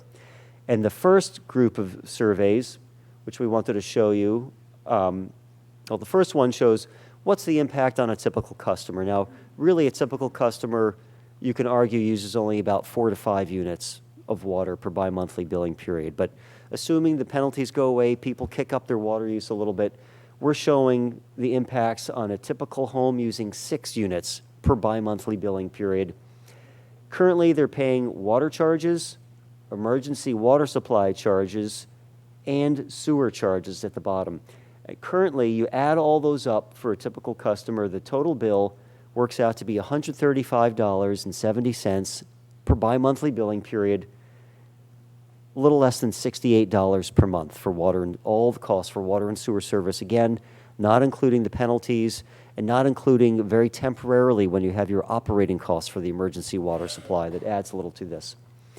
Under the proposed rates, the water rates go up quite a bit for this customer because they're starting to have to pay for every unit of water out of the gate. No one's spared on the water side, unfortunately. On the sewer side, there's really not much of a difference in what folks typical homeowner is going to be paying. It's a reduced fixed charge coupled with an increased variable charge. People who use less than 6 units per bi-monthly billing period will see lower impacts. People who use more than that will see larger impacts. On to the next slide. This first set of rate surveys compares, typical bi-monthly bills, or I put it in monthly terms in the rate surveys for, typical levels of use here in Cambria. And we assumed that same levels of use for other agencies. This is a little bit unfair because your level of water use is so low. Other agencies tend to use more water, and when you use more water, it means you can recover your costs over more units. So agencies that use a ton of water typically have very low water rates, and they claim, hey, our rates are lower than everyone else. But the only reason the rates are low is because they're recouping their costs over 1 million units of water versus, 100,000 units of water. So it helps keep the rates low, but it's not necessarily a fair comparison, but that's the way everyone likes to compare it, so that's what we started doing. On the next slide, we show the combined, this is the monthly equivalent bill for a customer using 4 units bi-monthly. That's about 50 gallons per day. About half your residential bills are at or below this level of use. Currently, with the water, the light blue is the emergency water supply, and the green, the sewer charge, you're currently, we'll say in the middle of the pack. Even with these proposed rate increases, this is the rates for January 1, 2016, the new rates that would kick in, you're still going to be in the middle of the pack. And I can point out it's a little unfair to compare your proposed rates with everyone else's current rates, because we know many of these agencies either have already adopted multi-year rate increases or are in the process of looking at rate increases. Paso Robles, Atascadero, Arroyo Grande, Grover Beach, Oceano are all looking at increases in water and or sewer rates. Probably most of them, I would put out there. Next slide shows the combined bill survey for a customer using 6 units of bi-monthly use, which is, might be considered a little more typical, even though it's higher than what the current median is.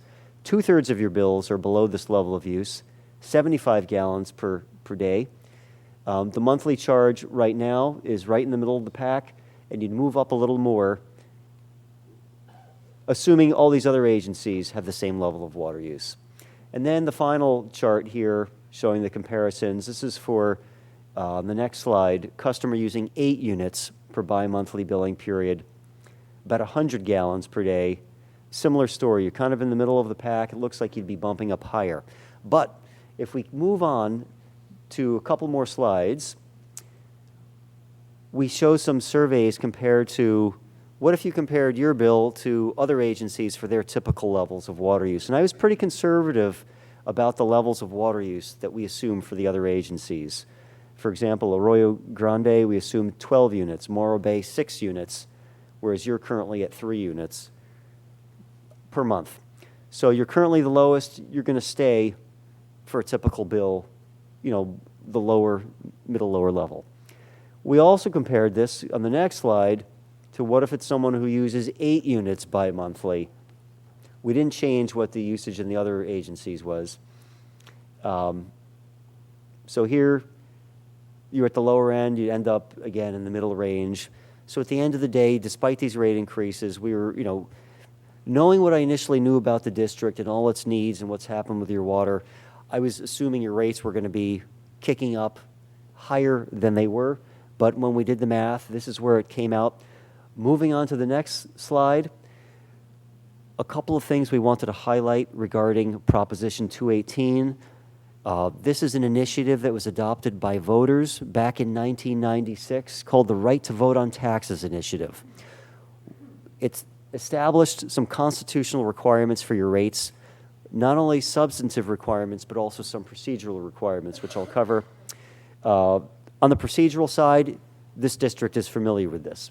You have to mail notice of proposed rates to all the property owners, hold a public hearing 45 days or more after you mail that notice, and the rate increases would be subject to majority protest, meaning if more than 50% of the parcels submit a written protest against the rate increase, you can't move ahead with it.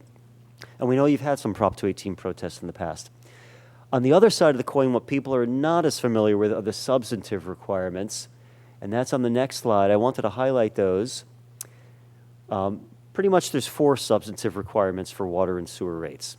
One is that the revenues cannot exceed the cost of service. Now, cost of service can include things like maintaining prudent minimum level of fund reserves, making sure you're meeting your debt service coverage covenants.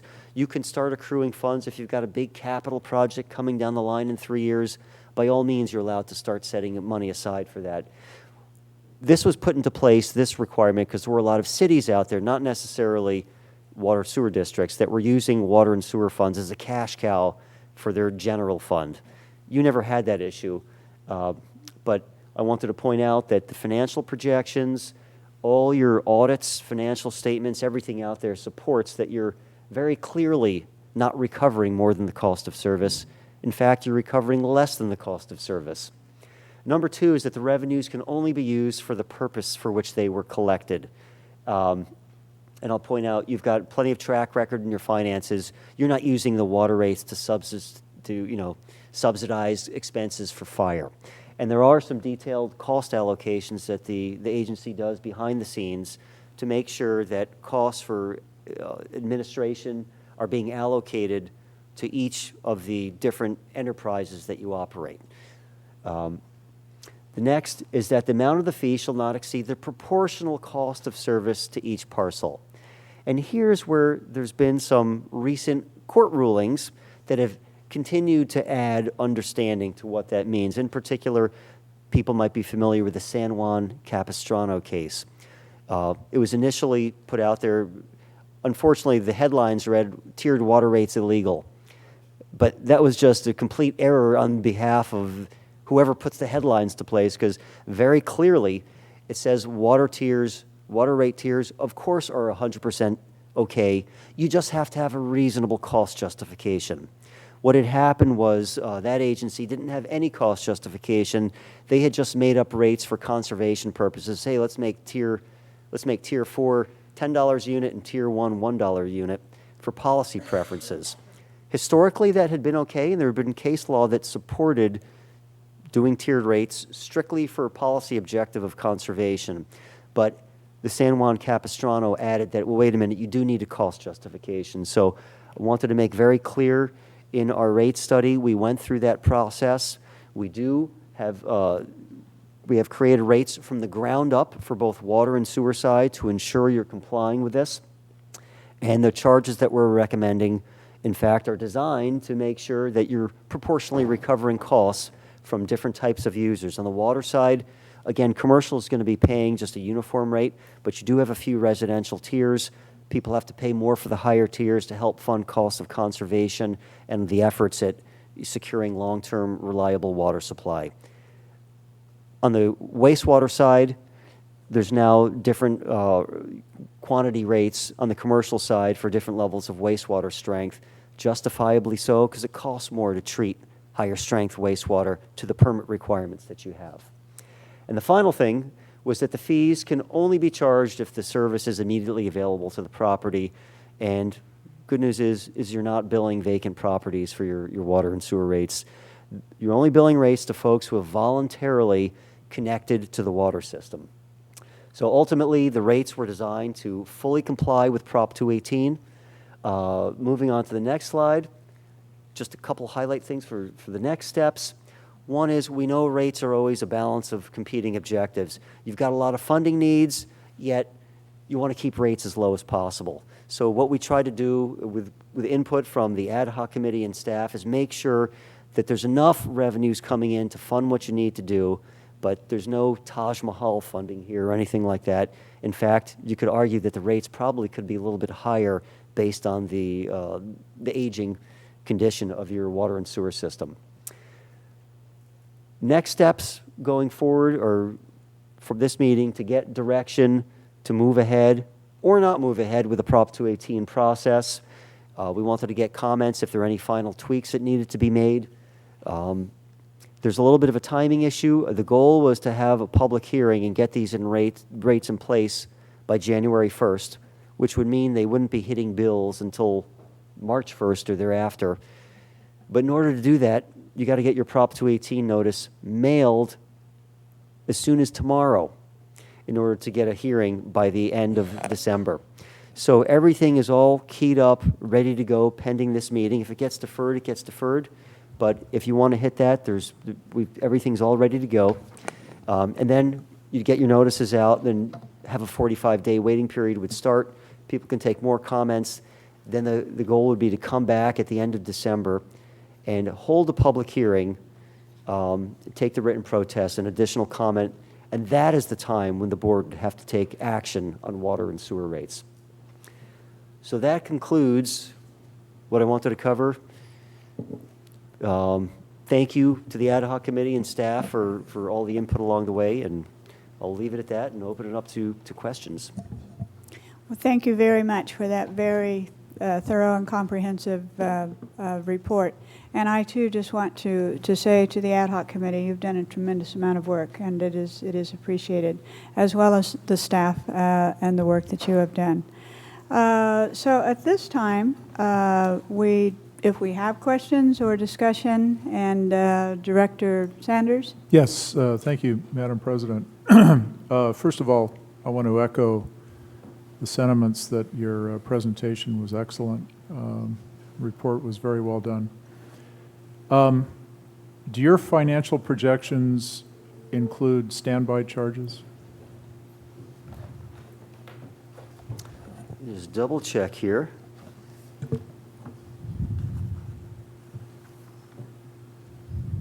Yeah, those were factored in.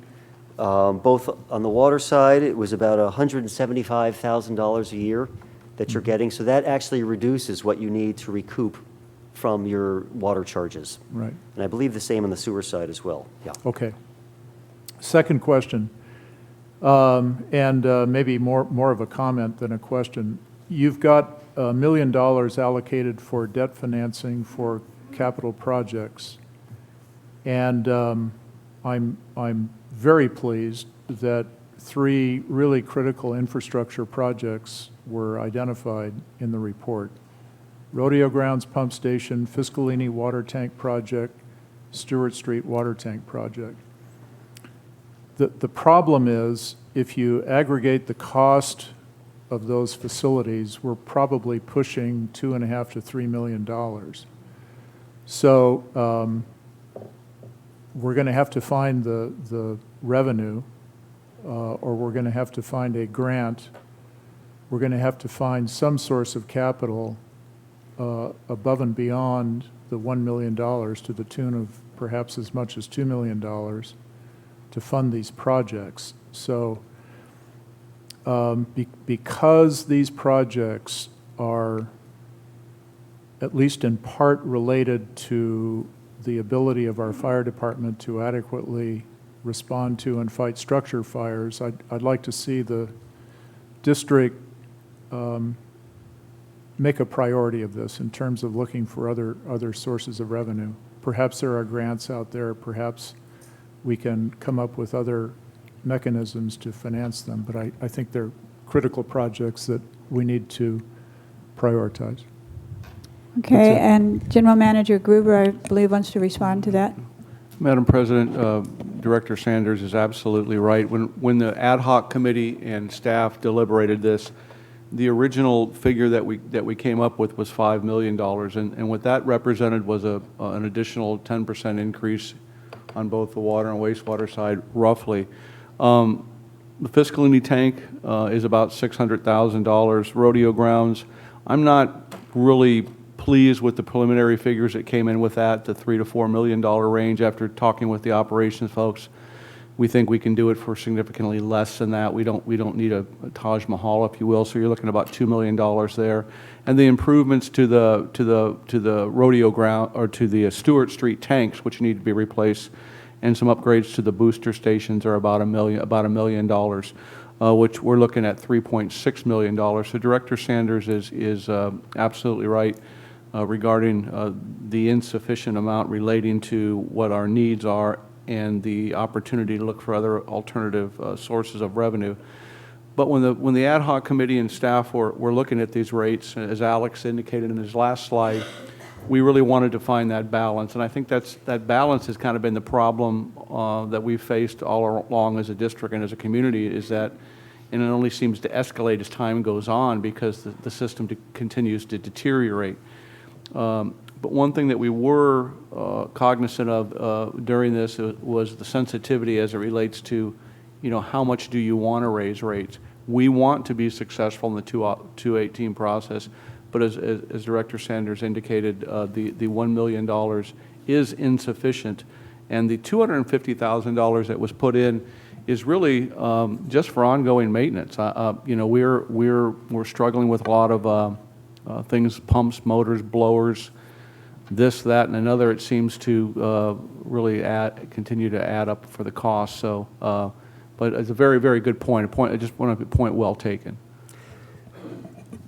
Could I add just one thing? I'm sorry. With that $250,000 a year, if you did need more funding for these critical projects, it's possible that some of that 250 could be possibly used to fund debt service to get you a bigger chunk of change up front. Obviously, it depends on what type of financing you got, but it could be $100,000 a year could get you in $1 million. So your annual funding stream for maintenance would be a little lower, but you'd have a bigger chunk of cash up front if it worked out that way. And there are possibly some grant opportunities. There's potentially other sources of revenue that the district can look at. That's right. Thank you. And Director Behringer has... And then I'm sure Ms. Rice has a lot more to add, too. One of the things that made me feel a little bit more comfortable is that one of the reasons we've been deficit spending so great is because Mr. Gruber is in fact fixing lift stations and doing a lot of work. And so in the budget, we added not only $250,000 for water, but also for wastewater, so that he can continue that without doing the deficit spending. So that stabilized that, and I appreciate that. Also, the requirements of the Rodeo Grounds pump station have been reduced, and so that is also a great lift. We also took out, and we had an opportunity to put the, we know we're going to be doing a wastewater project, a major one, and we felt that that was one that we would take to the voters on a bond issue. If we do have grant funding, we can also charge interest to ourselves if we want to continue with one of these projects. So those are the reasons why it made me feel a little more comfortable. And Director Rice? Thank you. And on the debt service, correct me if I'm wrong, but I believe that we calculated in at 4%, which we could be getting funding through the state that has a lower percentage, and so that's one of the considerations that we had. One of the challenges the ad hoc committee had was part of doing a 5-year rate study, especially one that has increases built into it like this one does, is we're looking at lining up the budgeting and what the staff says that we need, along with strategic planning and our asset management and all kinds of things that are longer term and board decision, policy decisions that need to be made. This rate increase is designed to basically meet our basic minimums, and if we need to, we're going to have to go back to it. But this will at least get us so that we're not having to borrow from ourselves and from another department. At least it'll keep us in the black, so to speak. I'm hoping that the board will follow up annually and find out what the $500,250 in each department is being spent on for that maintenance and repairs, because it's true Mr. Gruber's been doing a lot of work making sure that our collection system is getting taken care of in a much better, and we are at the end of the useful life of the wastewater plant. We're putting it back together and making all the improvements we need to be making. I had a question, and I don't know if this is for Alex or for Tim, or even if it can be answered, but there's if you look at the rates, there's implementing January 1, 2016, 2017, 2018. Could we go with the rate for 2016 until January 2020 and then go up to the January 2020, or we can only go 4% every time we make a change? No, my understanding, and I will defer to your legal counsel on this, but what we're proposing is specific rates, not percentages. So Okay. in the notice, it shows what the rates would be that cannot exceed those levels over the next Okay. 5 years. So you're right, if you defer to rate increase 1 year, you can go up all the way to the rate that is approved for the date for on that or whatever after. that year is. Okay, thank you. That's helpful, because I'm hoping what will happen is that as we're reviewing for the next year what's upcoming and what's required, whether or not we actually need to have that increase. We do have built-in increased costs, just if you only factor in the employee contracts that we've entered into, and our staffing in our water and wastewater departments. If you look at similarly situated districts, they are definitely not at the high end of the pay. In fact, they're probably on the low end for districts similar to ours. So I think that the assumptions that were made going into this, the one that worries me the most is the 70%, and we will have to make some determination, because that assumption assumes that we will be removing the water restrictions, because unless we remove the water restrictions, I don't see how we could bounce up to 70, since we're currently at a lower percentage. And so that kind of concerns me, because if we're making an assumption people are going to use more water than they do, especially because the wastewater rates are depending on how much water people use, we could end up still being underfunded in those two departments. And so there's been arguments. I've listened to lots of people give me the argument makes total sense one way. Yes, it's going to bounce right back up, probably more than 70. I don't think that it's smart to go above 70 in any event, because we have to be because the law that was passed in 2009 by Schwarzenegger of reduction of every district across the whole state has to reduce 20% of their water use by 2020. So, I mean, there's certain amounts that we're not going to bounce back up.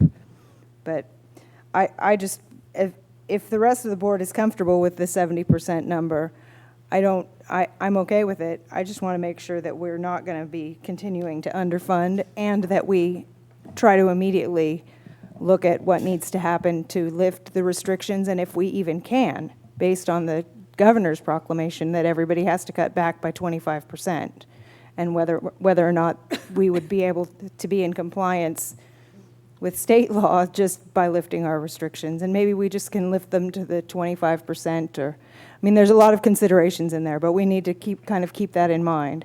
We do want to get these rates in place as soon as possible, but we also want to make sure that we're doing it with the right assumptions going in, so that we're not back here again and going, we don't have enough money. Thank you. And Vice President Thompson? Yes, thank you. I, too, appreciate the work of the ad hoc committee and Mr. Handler's. I think it was a fine report. Several points I really like. One, I like the idea of paying per unit. We've heard public testimony here from people that only use 1 unit a month, and they're concerned about subsidizing the folks that use 4 units, which in effect they are, if they're only using 1 unit. So I think that by going to a per unit charge, I think the people at the really low end of usage really benefit from this proposal, and I think that needs to be pointed out. Secondly, and I no longer own a business, but when I did, I was one of the small business owners who probably paid a disproportionate amount for water and sewage, because I didn't use any water, yet I still paid $100-some every 2 months. I use John McKinnon as a barometer with respect to commercial water use, because John is probably the most knowledgeable of business owners with respect to water rates. And so when John tells me that he's comfortable with the commercial rate, well, that makes me comfortable with that. And it's not so much a matter of John,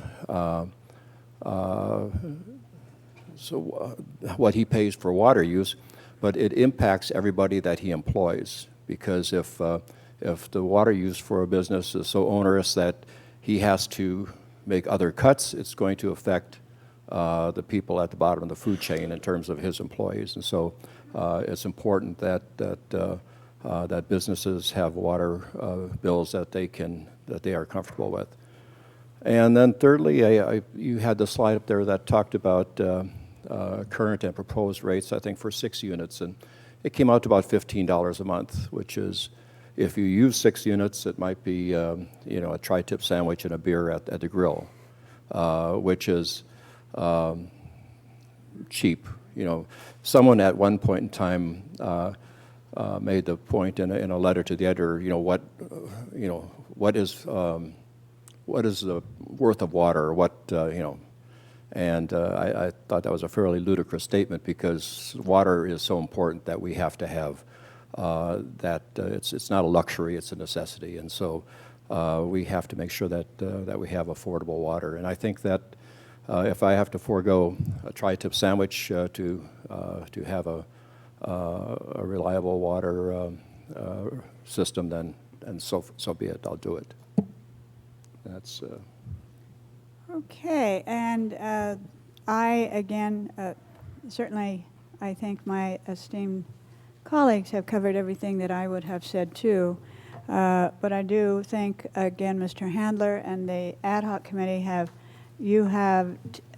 accomplished and addressed and taken on literally one of the more difficult things we've known is coming and needs to be done, and we kind of wound up kicking the can down the road, but here we are, and now you've done, I think, an excellent job. I, too, had talked with Mr. McKinnon. He's one of the largest commercial users, and he, I think, is a good gauge of an assessment of this proposal, and he felt actually quite supportive of it. But I think, again, you've looked at all our users and tried to be fair. You've had workshops to get public input. We've invited the public to join you and have conversation. We don't work in isolation, and so I just appreciate the good work. So at this time then, Director Barringer? I was just wondering if, in fact, we all had a chance, and especially the ad hoc committee, to read the Prop 218 notice. We're comfortable with it as written. And I think the next step is I'm asking council, is to get consensus on the board to release that Prop 218 notice. That's correct, with particular attention to the date that's been placed in the notice, which is December 29th. And that would require us to get that notice out tomorrow. Unless there's more public comment, I'm prepared to make a motion. Okay, we have no further request for public comment. So if you then, Director Sanders, would like to make the motion? Sure.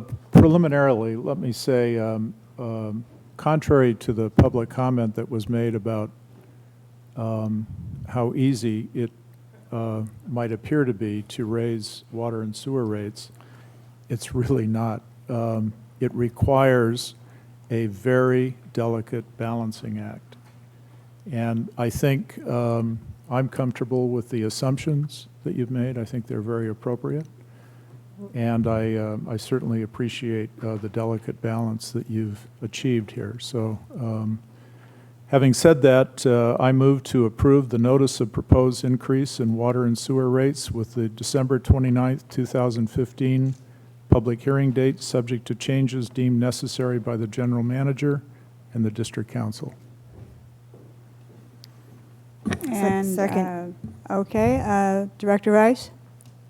Or Director Barringer? She's seconded. Okay, seconded by Director Rice, so it's been moved and seconded. Any further discussion, clarification? Okay, then I'll call for a roll call vote, please. Director Sanders? Yes. Director Rice? Yes. Director Barringer? Aye. Vice President Thompson? Aye. President Robinette? Yes. Motion carries 5-0. Thank you. Okay, for our special meeting, unless we have anything that we've missed at this point, I thank you all for your work, your reports, your attendance, and the motion and the meeting is adjourned. Thank you.